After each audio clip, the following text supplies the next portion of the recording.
خیل گفته است و میروی میگه فلانی حضرت این خیل گفته است. برادر تو شرم نمیداری؟ ایزا نمیکشی تو خود شرمنده میگه فلانی حضرت ایتا گفته است. آیا حضرتی تو چنی حضرتی ما برابر میشه؟ چنی پیغمبری ما برابر میشه؟ یا که چنی آیت قرآن برابر میشه گفتی حضرتی تو؟ خدا رحمت کنه حضرتی تو را. سبحان الله. برای این سبب خواهش میکنم از همه که خواهش میکنم که الحمدلله العالمین با احتیاط سخن کنن. پیش از سخن گفتن یک فکر کنن که ما برزیدی کی برآمد کردیسم؟ تو برزیدی ما برآمد نکردیسی، برزیدی الله ذوالجلال برآمد کردیسی، برزیدی سخن الله برآمد کردیسی، برزیدی سخن پیغمبر علیه السلام برآمد کردیسی. و یا سخنی رو گفتیسی که پیغمبر علیه السلام میگه که من احدث فی امرنا ما هذا لیس من فهو رد.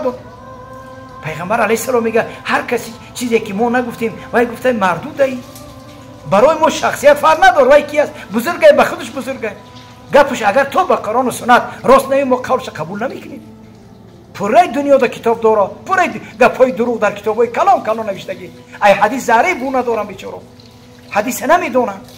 این مولا علی قاری گفتگی سبحان الله شما با عمدی کتابای کلام نشید یا بیچاره حدیث نمیدونم، ای حدیث خبر ندارم. یک کس بسیار نامی بلند داره لیکن حدیث نمیفهم بیچاره، یا چی میگه سفسطه. برای این سبب الحمدلله العالمین سوال اولی برادری که الحمدلله برای ما فرستاده است همین است که بابای ایشان برای ما جواب بگو که آیا الله را دیده می شود؟ برادران ارجمند برای سوال شما که شما دادید هم موافق آیت های قرآنی و هم احادیث صحیح پیغمبر علیه السلام برای شما مختصرا با یاری الله جواب میگم. بسم الله الرحمن الرحیم. الحمد لله وحده والصلاة والسلام علی من لا نبی بعده. برای شما همین را گفتنی هستم که برادران ارجمند که ما الله را در دنیا هیچ کس دیدگی نیست. الله را در دنیا هیچ کس هم ندیده است و دیدم نمیتواند. وعده الله سبحانه و تعالی در جنت است.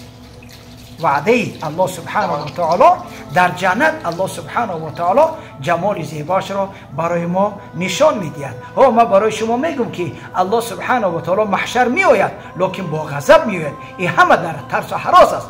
لکن وعده الله سبحانه و تعالی برای مؤمنین جمال زیباش دیدن هم طبق قرآن هم طبق سنت های پیغمبر علیه السلام در جنت است. برای این سبب بعضی فرقه ها میگن که برای ما نه دوزخ در کار نه جنت در کار، ما در الله در کار. این گپ دروغ است، اساس ندارد. ما چی میگیم؟ ما طبق سنت پیغمبر علیه السلام میگیم که رسول اکرم صلی الله علیه و سلم گفته است که اذا سألتم الجنه فاسألوا الجنه الفردوس. وقتی که شما جنت طلب میکنید جنت فردوس طلب کنید. برای چی؟ جنت الفردوس از همه طبقه بالاترین یعنی جنت است و پتلاک جنت الفردوس عرش الهی است. برای همین سبب پیغمبر علیه السلام میگه که شما که جنت طلب کردید خب جنت الفردوس طلب کنید. الله سبحانه و تعالی طبق آیه سوره قیامت که الله سبحانه و تعالی میگوید اعوذ بالله السمیع العلیم من الشیطان الرجیم وجوه یومئذ ناظره. خب من النظاره یعنی یک عده روی ها در آن روز چی هستند؟ خب حسنتون مشرقتون مسرورتون یعنی زیبا هستند، درخشان هستند، خرسند هستند.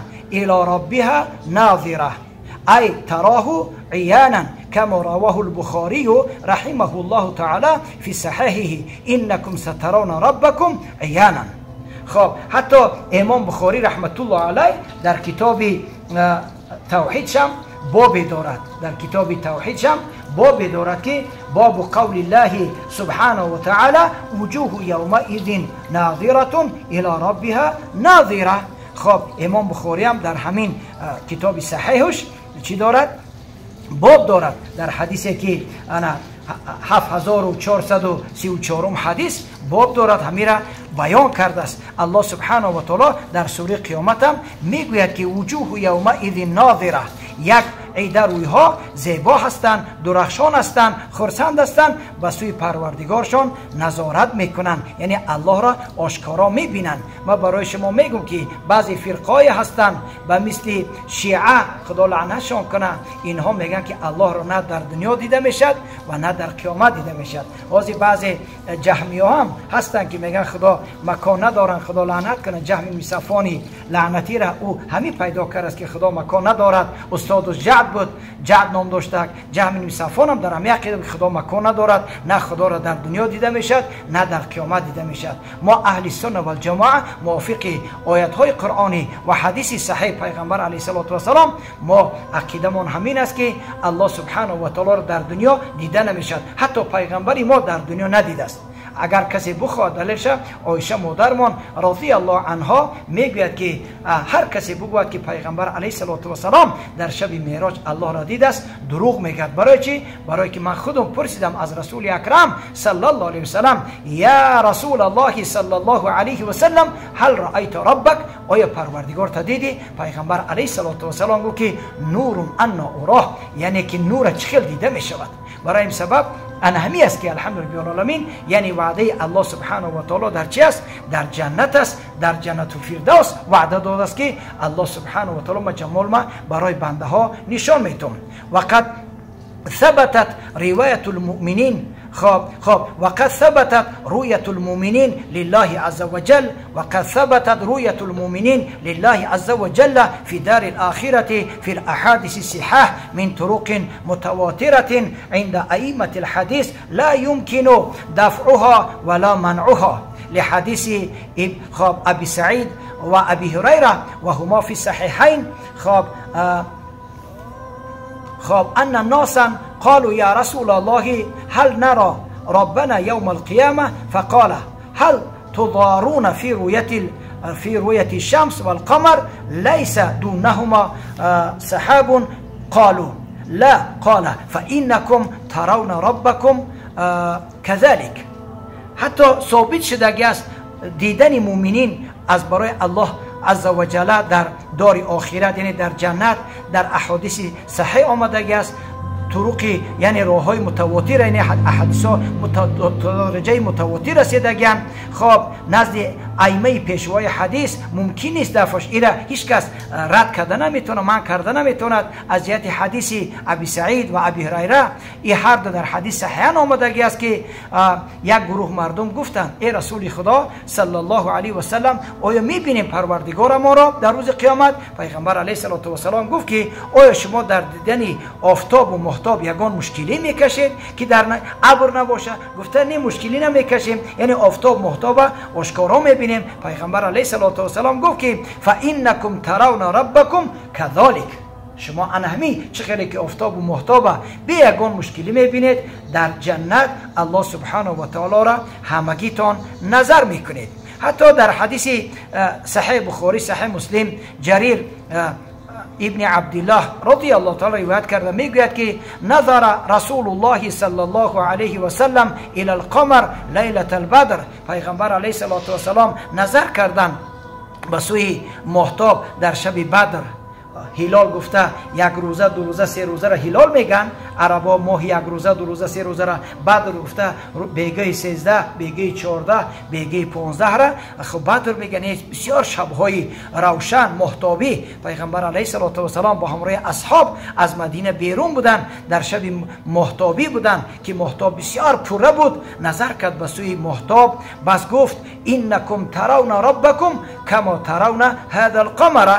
پیغمبر علیه السلام گفتند که شما میبینید پروردگارتان را همچون که همین ماهتاب را به یگان مشکلی میبینید. حتی در سوره یونس هم در آیات 26 هم آوردگی است. الله سبحانه و تعالی میگه که للذین احسنوا الحسنى و زیاده، برای کسانی که طاعت کردن یعنی زحمت کشیدن، خودشان را از کار حرام باز داشتن، یعنی گفته های خدا رسول را به جا آوردن، دو نعمت بزرگ الله میگه عطا میکنم. یکم الحسنى که جنت است و زیاده همین است که نظر کردن به سوی جمال زیبایی الله سبحانه و تعالی است. حتی در سوره مطففین آیات 15 هم الله سبحانه و تعالی بیان کرده میگه که کلا انهم عن ربکم یومئذ لمحجوبون، حقا که مشرکین یعنی کافرین از پروردگارشون در امروز یعنی پرده پوش شدگن، یعنی کافرین و کسی که منافق است، یعنی به زبان میگه مسلمانم به دلش قبول نداره، میگه قیامت دروغ است، عذاب قبر دروغ است، این همش سفسطه است، اینها پروردگارشان را در قیامت نمیبینن. و امام شافعی رحمت الله علیه از همین سوره آیتی که در سوره مطففین است، آیت 15، قال الشافعی رحمه الله تعالی ما حجب الكفار الا وقد علم ان الابرار يرونه عز وجل. امام شافعی رحمت الله علیه از همین آیت استدلال کرده میگوید که کافرها که نمیبینن، معلوم میشه از اینکه آدمای مسلمین، آدمان عقیده زیبادار که عقیده دارن که ما الله را یعنی طاعت ما، نماز خواندن ما، سجده کردن ما، مقصد ما همین است، نهایی امر آخر و مقصد ما همین است که در جنت جمال الله را ببینیم و الله سبحانه و تعالی یعنی ما را جمالش نشان بدهد. ان همین است. دلیل ها مختصر، دلیل زیاد است، آیات های زیاد هم هست، لکن برای تماشابینان فکر میکنم که همین آیات ها و همین احادیثی که در صحیح بخاری در صحیح مسلم آمده است کفایه میکند برای که برای مرد مسلمان، برای آدمی عاقل یک حدیث صحیح کفایه میکند. خب برای این سبب از الله سبحانه و تعالی التجا و استدعا میکنم که خداوندا جمال زیبایش را برای ما و برای تماشابینان، برای مردم شریف تاجیکستان در جنت الفردوس خداوند جمال الله را نظارت بکنیم و از شفاعت پیغمبر علیه السلام الله سبحانه و تعالی ما را با نصیب گرداند. خب این یک سوال. سوالی دیگری که میخواهم الحمدلله که برادران از ما پرسیدن برای سوال که امیر سبحانه و تعالی که برکتشون تیاد جوانای زیبای تاجیک را، خیلی سوالای مفید هم هست برای مردم تاجیکستان، برای که در این باره مسئله که حوض سوالی که برای ما دادن که شرط های شیرخوارگی را بابای ایشان برای ما بیان کن، برای که خیلی چندین کسان نزد من آمده بودن در این باره مسئله که سبحان الله چندین دخترها را که ازدواج کردن، بعد یک زنه که همون صاحبی همون دختر دعوا کرده است که من همین پسرم یک بار یا دو بار شیر دادگی هستم. سبحان الله. و چند فرزند دارن و یا زندگیشان 10-20 سال شد زندگی میکنن برای علم در کار. حاضر بعد یک کس بخیزد بگوید که خب ملاهای تاجیکی ما یک هنر دارن، طلاق در رجوع میکنن، بس آبادی مردم نه، میخوان که مردم جدا کنن، میخوان که زندگی حالا که دلیل آشکار قرآن و سنت لو زده است برای جواب سوال، ان همین قرآن و همین حدیث قبول نمیکند و ان همین گپی دروغی که هست نعوذ بالله، انم یک کس گفت است در فلان کتابی دروغ، انم را گفت است، انم را قبول میکنیم و گفته خدا، گفته پیغمبر خدا علیه السلام نمیگیم نه این از مذهب ما نیست، دروغ میگی. مذهب ما قرآن و سنت است. مذهب زیبای امام ابو حنیفه رحمت الله علیه قرآن و سنت است. من هم در دنیا انشاءالله گواه میتونم، هم در روز محشر در نزد امام ابو حنیفه گواه میتونم که این کذابین دروغگو در حق تو دروغ گفتن، یک گپی دروغ آوردن در حق تو نسبت دادن. برای این سبب دویم سوالی که مطرح کردن مردم شریف زیبای تاجیکستان جوانان، همین چندین جوانا بر همین چی شدن، یعنی دوچار شدن، گفتن که بابایشان ما 3-4 فرزند داریم. همون زنک مادری همون دختر دعوا کرد است که من پسرم همیشه داماد من 1-2 بار شیر دادگی هستم، زندگی ما چی میشد، فرزندای ما چی میشد. من برای شما برادران ارجمند هم از قرآن هم از احادیث پیغمبر جواب میدم که هم نکاحتان درست است، هم فرزنداتون از خودتون حلالی است، یگان ذره الحمدلله گناه نیست. خب سوال همین است که شرط های شیرخوارگی که حرام است چند است؟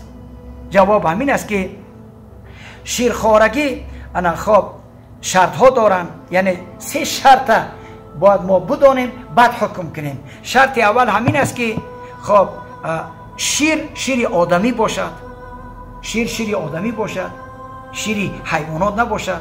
مثلا 2 طفل از یک گاو شیر می نوشن یا که از یک بز شیر بز میتین، شیر گاو میتین، اینا اکا و خواهر شده نمیتونن. دو طفل، یک بچه یک دختر از شیر گاو هر روز کلان میکنن. یک گاو مثلا میتیش، یک بوز میتیشونه.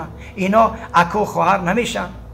یعنی باید شیر آدمی باشد. دویمش خب 5 بار با پورگی همو کودک از همین زنکی بیگانه چیکار کند؟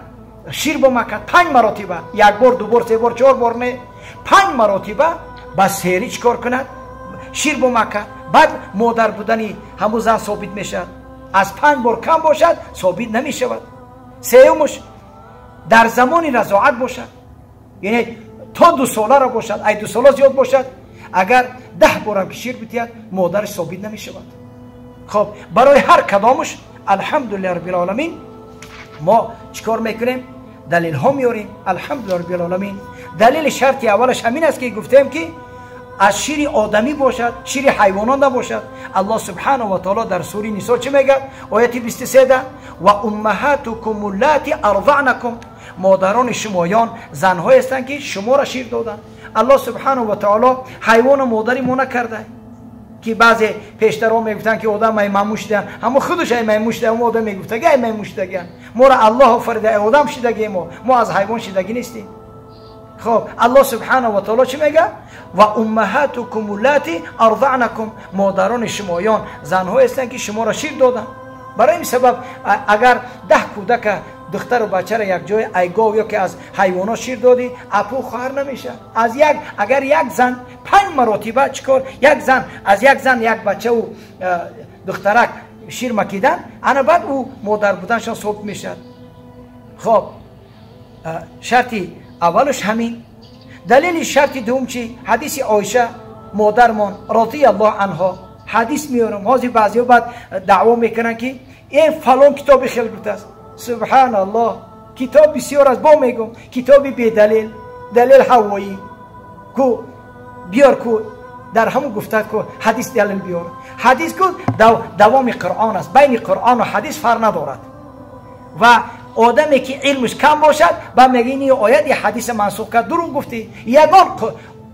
یگان آیت به این آیت زید نمیشد، یگان آیت قرآن ایش به این زید نمیشد. علم نمیرسه، برای این سبب میگه که این آیت به آیت زید است. یگان آیت خب به این آیت زید نمیشد و یگان آیت به یگان حدیث صحیح زید نیست و یگان حدیث صحیح به یگان آیت قرآن زیدیت ندارد. مگر عقل بعضی کتاب نویسا ای حدیث قرآن که دور هستند با واهمه که کتابی کلام می نویسند، کتابی دروغ، کتابی بی معنی، کتابی که زید قرآن و سنت. با میگن فلانی حضرت بسیار اصولیه، بسیار علم جدل خوب میدونه. علم جدل میدونه، حدیث نمیدونه بیچاره. ای حدیث بی خبره، مسکینی در حدیث ای. گفته مولا علی قاری خدا رحمتش کنه میگه بسیاری صاحبای کتاب ای علم حدیث دورن. زیغ نشدی، گپی من نیست بچه جان و عزیز، گپی مولا علی قاری ای که صاحبای کتاب بسیارش ای. خب حتی میگه شارحای هدایه میگه علم حدیث که نمیدونستن هر چی گفتن، هر چی پیشون گفتن. مولا علی قاری میگیره این گپی من نیست، ما کو هیچی نیستم، ما فقط ما ناقلیم. ما الحمدلله شکر میکنم که از چیزای صحیح برای شما میفهمونم. رنگ فلانی و فلانی حضرت گفته یک گپی دروغ برای شما نمیخونم، فلانی گپا میگیرن کتاب تا میپرتن. گم شو میگه قدی کتابی دروغ بود، باش کجا میرید؟ استغفر زانا میکشی وای ما میکنی. استغفر الله العظیم قاک شرم بود. برای این سبب شرط دومش خب حدیث عایشه مادرمان رضی الله عنها الذي رواه مسلم، حدیثی که امام مسلم روایت کرده است. كان فيما انزل من القرآن 10 رضعات محرمات. عایشه مادرمان از پیغمبر علیه السلام حدیث در امام مسلم است. ای شنونده، حدیث در امام مسلم. ما 2 کتاب صحیح داریم بعد از سخن الله رب العالمین. صحیح ترین کتاب صحیح بخاری، همه اجماع علمای دنیا، مگر بغیر کسی که تعصب داره، کسی که کینه داره به حدیث پیغمبر علیه السلام. در نزد آدمی تعصب دار، در نزد تقلید کرکرانه دار، حدیث قدر نداره، سخن پیغمبر قدر. تمام علمای دنیا میگن که بعد از سخن الله سبحانه و تعالی قرآن عظیم الشان صحیح بخاری صحیح ترین کتاب است. در نزد بیچاره متعصبی تقلید کرکرانه، بیچاره تقلید در گردنش نقطه دیگه هیچ جا رفته نمیتونه. یعنی یک نعوذ بالله یک بقره در گردنش نقطه را منداز گرفته بردن میگیری، هیچ جا دیگه گرفته نمیتونه. مقلد بیچاره هم خیلی مقلد ابله میشه. باید تو متبع باشی، دلیل جستجو کنی. آدمی دیوانه مقلد میشه، آدمی ابله مقلد میشه، آدمی هوشیار مقلد نمیشه. میگم کتاب نوشته آدمی هوشیار